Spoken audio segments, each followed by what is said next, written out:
Buen día, mis hermanos. Damos gracias al Señor por la palabra de esta semana.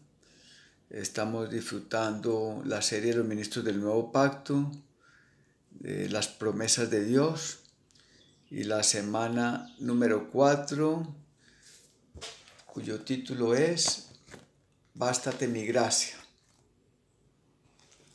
Nos llevan al versículo central, que es 2 Corintios 12:9, que dice así: y me ha dicho, bástate mi gracia, porque mi poder se perfecciona en la debilidad. Por tanto, de buena gana me gloriaré, más bien en mis debilidades, para que el poder de Cristo extienda tabernáculo sobre mí. Señor Jesús, en este día reclamamos tu gracia, tu persona en nosotros, confesamos nuestras debilidades. Tú conoces cuán débiles somos. En este tiempo de dificultades, de tribulación, nos declaramos muy débiles, pero reclamamos esa excelente gracia, esa maravillosa gracia que eres tú mismo, tu misma persona, infundida en nosotros a través de tu espíritu mezclado con nuestro espíritu. Por eso estamos muy agradecidos contigo y esperamos que tu poder, tu gracia, se perfeccione en nuestras debilidades. Jesús es el Señor. Bien, mis hermanos, esta semana el mensaje está muy sensible porque sigue tratando para nosotros los ministros del Nuevo Pacto. El problema no es el ministerio, el problema somos los ministros, y Él viene a través de su palabra perfeccionándonos para que podamos ser esas personas correctas, para hacer su obra de manera correcta. Entonces nos trae 4 puntos cruciales para nuestro vivir, que son los siguientes. El número 1, no debemos ser autosuficientes, sino que nuestra competencia provenga de Dios. El segundo es hacer la voluntad de Dios, que debe ser fruto de nuestra intimidad, de nuestra comunión con Él. Aspecto número 3, 2 principios relevantes, que es ser simple y obediente. Y el punto número 4, que Dios forma nuestra persona a través de circunstancias, sufrimientos, tribulaciones, pero a la vez dispensa su maravillosa gracia para ir adelante a través de todo lo que Él permite que vivamos. Bien, el punto número 1 es ser no autosuficiente. En 2 Corintios 3 dice que no que seamos competentes por nosotros mismos para considerar algo de nosotros mismos, sino que nuestra competencia proviene de Dios, el cual asimismo nos hizo ministros competentes de un nuevo pacto, ministros no de la letra, sino del espíritu, porque la letra mata, mas el espíritu vivifica. Y en 2 Corintios 4 dice que tenemos este tesoro en vasos de barro, para que la excelencia del poder sea de Dios y no de nosotros. Entonces realmente vemos que el origen de nuestra persona, de todo nuestro ser, de todo nuestro contenido, ese origen proviene de Dios. No es por nuestra cultura, nuestra educación, nuestras maneras, nuestras capacidades, sino que el origen es Él mismo, porque Él quiere que cumplamos una comisión. Él nos hizo un llamado y nosotros somos aquellos que hemos atendido ese llamado para poder llevar su comisión adelante como ministros del nuevo pacto. Y el principio relevante es que nuestra competencia proviene de Él. Eso nos da descanso en nuestra labor, en nuestra función, porque es su espíritu a través del nuestro que infunde su persona, todas sus virtudes, y de esa manera tenemos el origen de nuestro ministerio, que es de alta competencia, dice que somos ministros competentes de un nuevo pacto. Damos gracias al Señor porque ha confiado en nosotros su propósito de llevar su plan a cabo, que es la edificación del cuerpo de Cristo. Y la excelencia de ese poder es de Dios, no es del vaso, no es para que el vaso se exhiba, sino que la excelencia de ese poder proviene de Dios. Bien, mis hermanos, por eso nos da ahí un regalo maravilloso y es la práctica del invocar el nombre del Señor, la cual vemos en 1 Corintios 12, que dice que nadie puede invocar el nombre del Señor si no es dado por el Espíritu. O sea que tenemos esa práctica sencilla, maravillosa, profunda, y es el invocar el nombre del Señor. Cada vez que invocamos el nombre del Señor, Él, como el aire, como el pneuma espiritual, está dentro de nosotros. Tras el invocar viene su persona. Al invocar estamos declarando dependencia. Y ese invocar es la función principal de los dones espirituales dados a nosotros. La función principal de los dones espirituales es el invocar el nombre del Señor.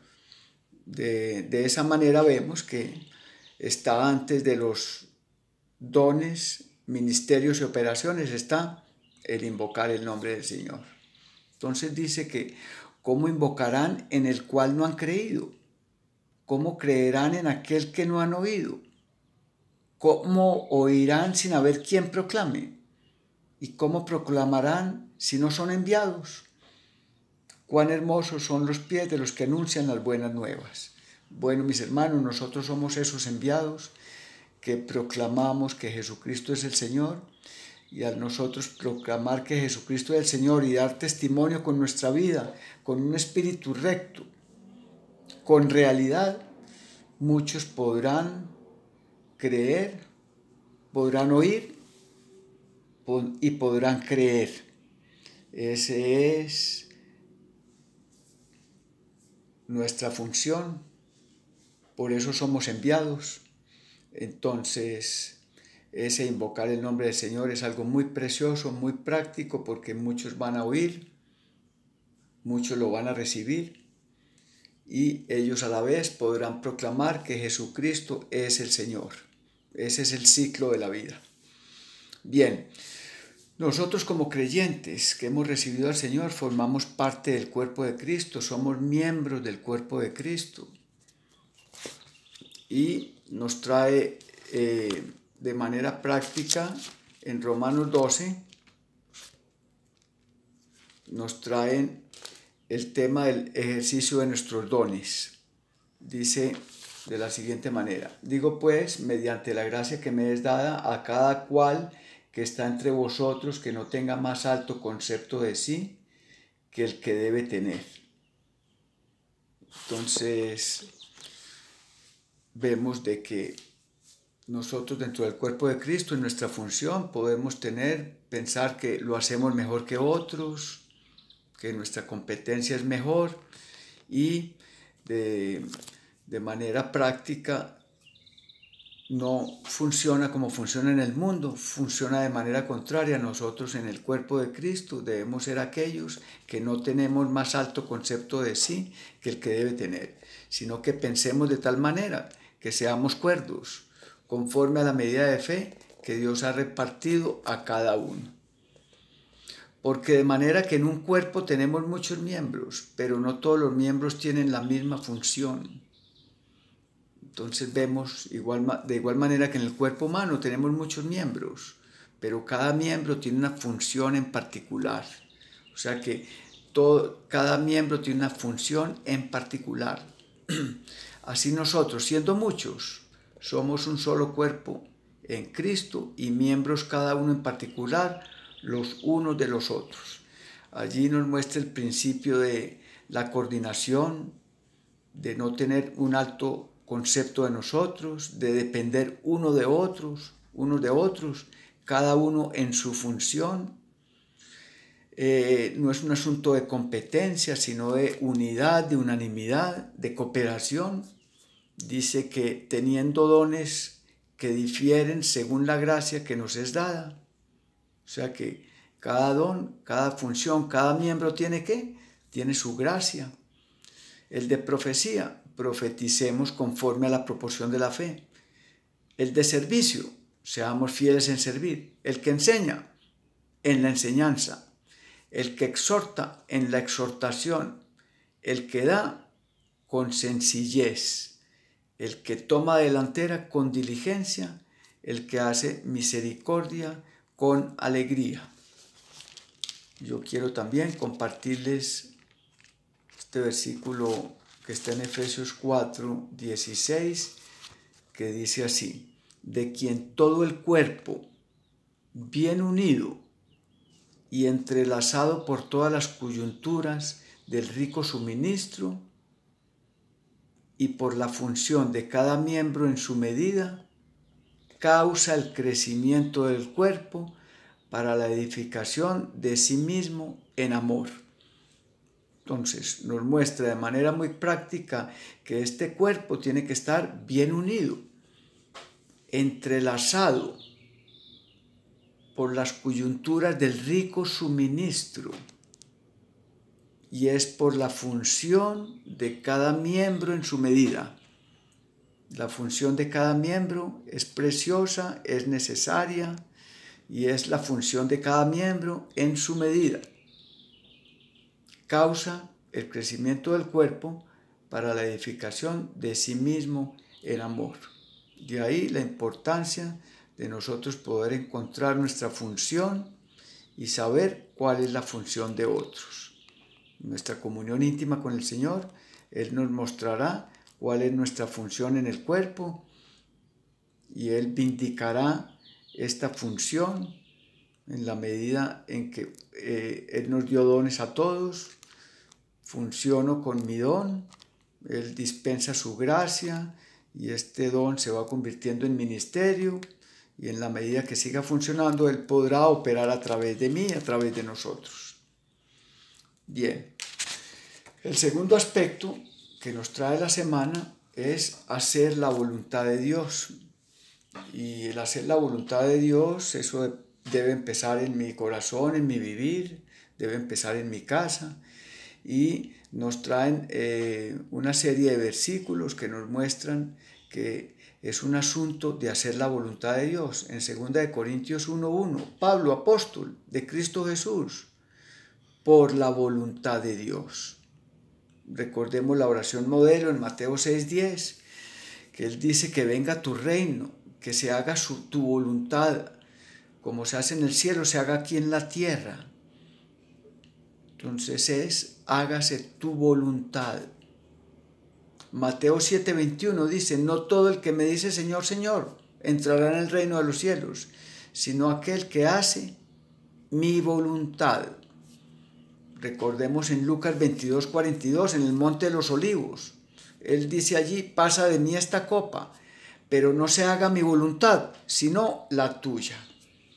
Recuerden en Juan 4:34 que estaba allí con la mujer samaritana y los discípulos fueron a traerle comida. Cuando llegaron, Él les dijo, no, mi comida es que se haga la voluntad del que me envió. En Juan 5:30 dice, no busco mi propia voluntad, sino la voluntad de aquel que me envió. En Juan 6:38, porque he descendido del cielo, no para hacer mi voluntad, sino de aquel que me envió. Y recuerden el pasaje en Hechos 16, del 6 al 10, que Pablo y Silas querían llevar el evangelio estaban en Asia, y el Espíritu se los impidió. Ellos insistían, pero el Espíritu nuevamente se los impidió. Finalmente, ¿cuál era la voluntad de Dios? La voluntad de Dios era que el evangelio llegara al continente europeo a través del en la región de Macedonia, en la localidad de Filipos. Allí fue cuando entró el Evangelio a Europa. Entonces allí Pablo y Silas mostraban estaban bajo la dirección del Espíritu, la sensibilidad para ver la dirección del Espíritu, que eso debe ser fruto ¿de qué? Fruto de nuestra intimidad. ¿Cuán intimidad tenían ellos con el Señor en el Espíritu? Ese fruto de la intimidad les dio la dirección del Espíritu. Esa debe ser nuestra comunión con Él, nuestra oración. Para nosotros poder hacer su voluntad, debemos tener esa amistad, esa intimidad, que podamos ser sensibles a la guianza y a la dirección del Espíritu, conforme nos muestran el referente de Pablo y Silas en esa experiencia de la entrada del Evangelio al continente europeo. Bien, en Hebreos 10:36 dice, es necesaria la perseverancia para, habiendo hecho la voluntad de Dios, obtengáis la promesa. Y de igual manera en Efesios 5:17 nos dice, no seáis insensatos, sino entended cuál es la voluntad del Señor. Cuando nosotros no hacemos la voluntad del Señor, sino la nuestra, ¿estamos siendo qué? Insensatos. Recuerden que nos han venido hablando de la puerta estrecha y el camino angosto que lleva a la vida. Esa puerta estrecha y el camino angosto es hacer la voluntad de Dios y no la nuestra. Es estar bajo la guianza y bajo la dirección del Espíritu, es trasegar por esa puerta estrecha y camino angosto que lleva a la vida. O sea que Él no está interesado en que hagamos muchas cosas para Dios, sino que hagamos su voluntad. Por eso para Él lo más importante es lo que somos, nuestra persona. Por eso en este tiempo ha venido trayéndonos todo este hablar para los ministros del nuevo pacto. El problema no es el ministerio, que es la edificación del cuerpo de Cristo. Él lo puede edificar en un segundo, en un momento, pero Él quiere hacerlo a través de nosotros. Por eso viene a perfeccionarnos, a pulirnos, para que nosotros seamos esas personas correctas para hacer su obra correcta.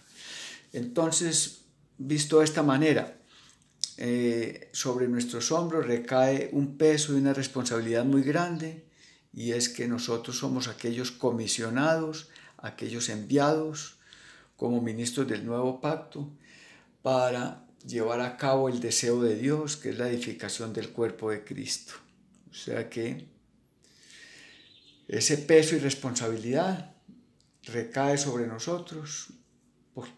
Por eso debemos ser canales adecuados, aquellos que están orando por todos los hombres, por los que están en eminencia, clamando, suplicando, intercediendo por todos los hombres, para que ellos lleguen al pleno conocimiento de la verdad. Por lo tanto, debemos ser aquellos que estamos velando y orando para que podamos ser sus canales útiles, aprovechando situaciones, circunstancias, para llevar esta semilla de vida por donde quiera que vamos. Bien, mis hermanos, pero la pregunta es, ¿cómo conocer la voluntad de Dios? ¿Cómo conocer la voluntad de Dios? Y debemos ser aquellos que hacen la voluntad de Dios porque queremos obtener el galardón y la herencia, ¿verdad? Entonces nos lleva, vamos a ver Romanos 12:1.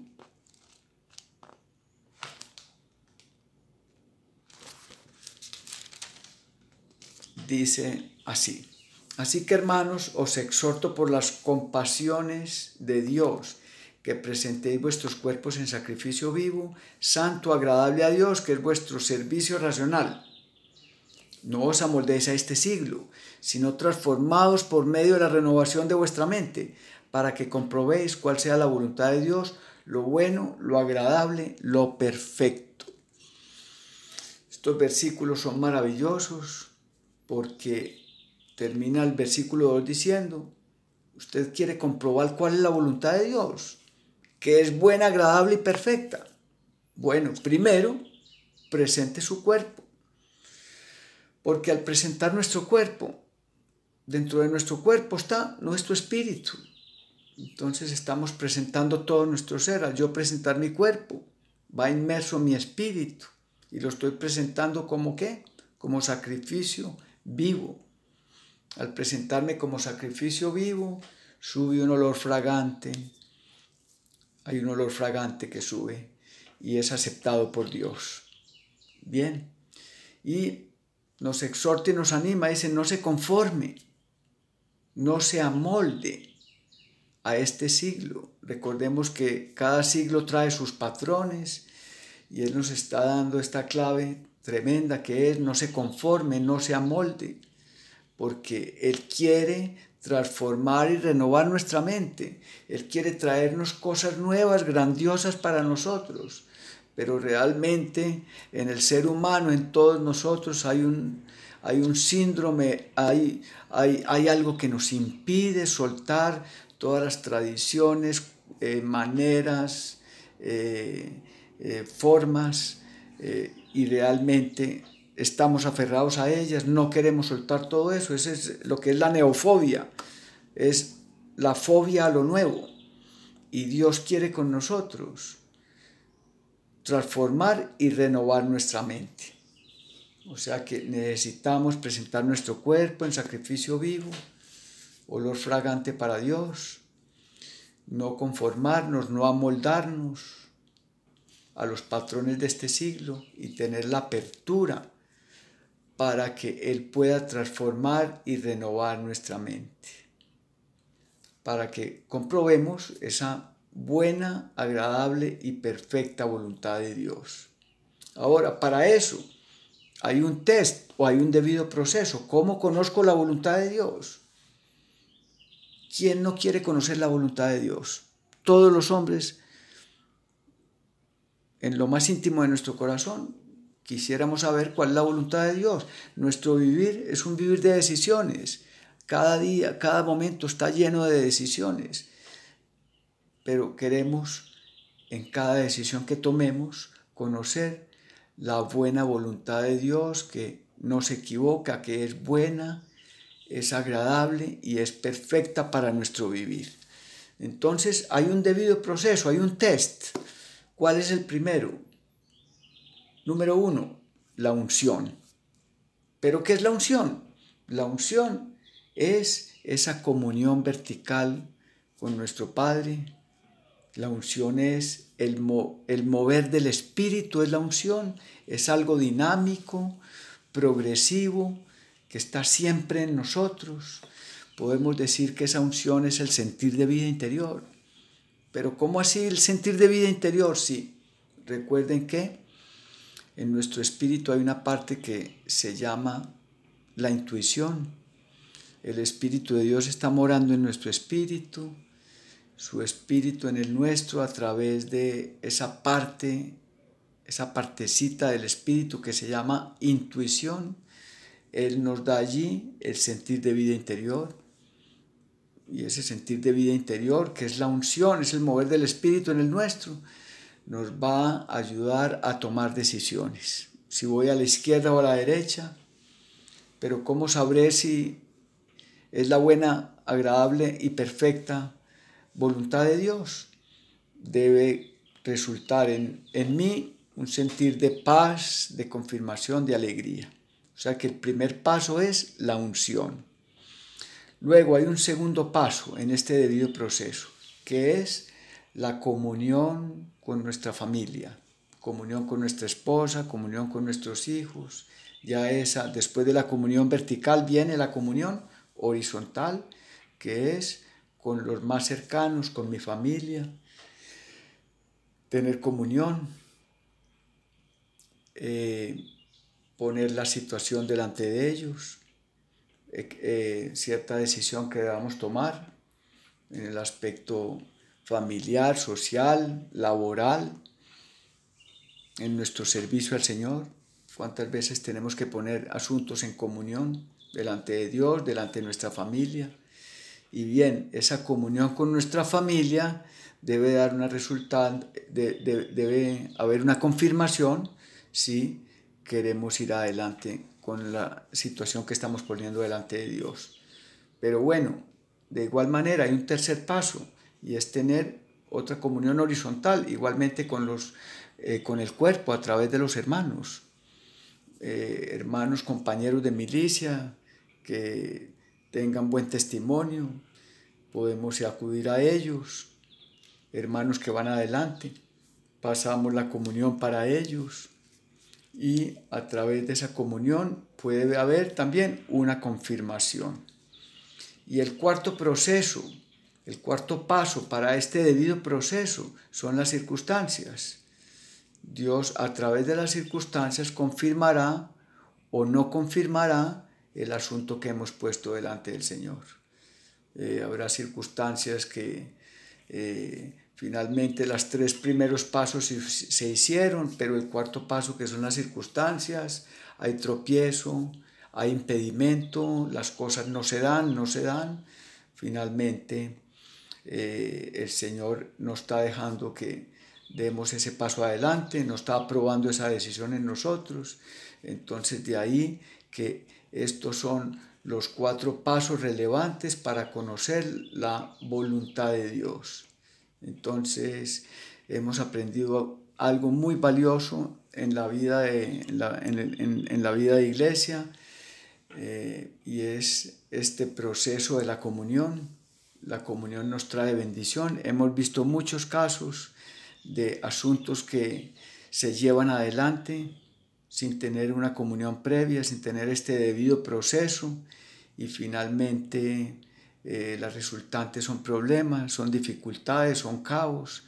Todo esto nos debe ayudar para nosotros ser aquellos que respetan ese conocer la voluntad de Dios, que es buena, agradable y perfecta. ¿Y quién no querrá estar bajo la confirmación de la voluntad de Dios?